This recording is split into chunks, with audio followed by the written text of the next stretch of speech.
Mummy, हं, आज काहीतरी हेल्दी अँड टेस्टी कर ना. खारी पॅटीस बनवू का? हा, बनव. चालेल.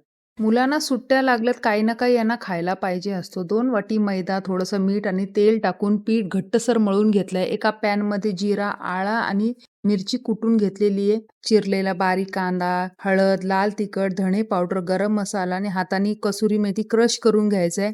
उकडलेला बटाटा मी हाताने बारीक करून घेतलेला आहे. त्यात मिक्स करून ग्रीन पीस, मीठ आणि कोथिंबीर वरनं स्प्रेड करायची आणि 5 मिनिटासाठी याला शिजत ठेवूया. शिजलेली भाजी आपण गार करत ठेवूया. इथं आपण पोळी लाटून घ्यायची. मैदा आणि तेलाचा साठा तयार करून घेतलेला आहे. साठा लावून झाल्यावर इथं मैदा स्प्रेड करून ही रिपीट प्रोसेस मी 7 वेळा केलेली आहे.